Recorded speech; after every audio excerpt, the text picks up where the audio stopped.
Now when the queen of Sheba heard of the fame of Solomon concerning the name of the Lord, she came to test him with hard questions.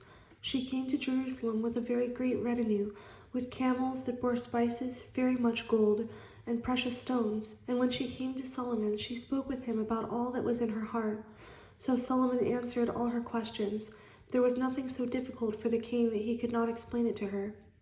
And when the queen of Sheba had seen all the wisdom of Solomon, the house that he had built, the food on his table, the seating of his servants, the service of his waiters, and their apparel, his cupbearers, and his entryway, by which he went up to the house of the Lord, there was no more spirit in her. Then she said to the king, It was a true report which I heard in my own land about your words and your wisdom. However, I did not believe the words until I came and saw with my own eyes. And indeed, the half was not told me. Your wisdom and prosperity exceed the fame of which I hear. Happy are your men, and happy are these your servants, who stand continually before you and hear your wisdom.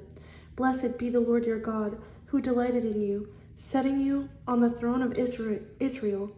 Because the Lord has loved Israel forever, therefore he made you king, to do justice and righteousness. Then she gave the king 120 talents of gold, spices in great quantity, and precious stones. There never again came such abundance of spices as the queen of Sheba gave to King Solomon. Also the ships of Hiram, which brought gold from Ophir, brought great quantities of almug wood and precious stones from Ophir.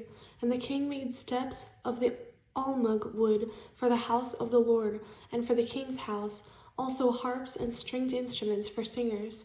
There never again came such almug wood, nor has the like been seen to this day.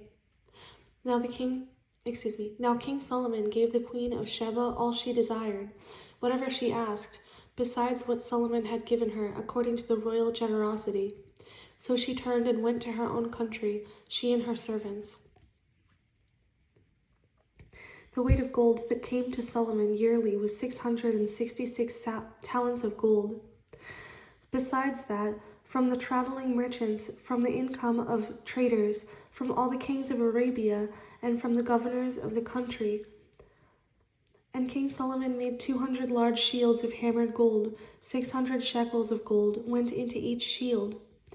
He also made 300 shields of hammered gold, 3 minas of gold went into each shield.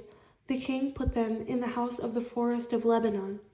Moreover, the king made a great throne of ivory and overlaid it with pure gold. The throne had 6 steps, and the top of the throne was round at the back. There were armrests on either side of the place of the seat, and 2 lions stood beside the armrests. 12 lions stood there, one on each side of the 6 steps. Nothing like this had been made for any other kingdom. All King Solomon's drinking vessels were gold, and all the vessels of the house of the forest of Lebanon were pure gold. Not one was silver, for this was accounted as nothing in the days of Solomon. For the king had merchant ships at sea with the fleet of Hiram. Once every 3 years the merchant ships came bringing gold, silver, ivory, apes, and monkeys. So King Solomon surpassed all the kings of the earth in riches and wisdom. Now all the earth sought the presence of Solomon to hear his wisdom, which God had put in his heart. Each man brought his present, articles of silver and gold, garments, armor, spices, horses, and mules, at a set rate by year.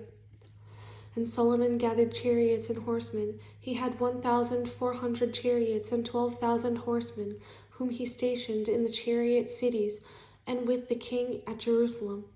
The king made silver as common in Jerusalem as stones, and he made cedar trees as abundant as the sycamores which are in the lowland. Also Solomon had horses imported from Egypt and Keve. The king's merchants bought them in Keve at the current price. Now a chariot that was imported from Egypt cost 600 shekels of silver, and a horse 150, and thus through their agents they exported them to all the kings of the Hittites and the kings of Syria.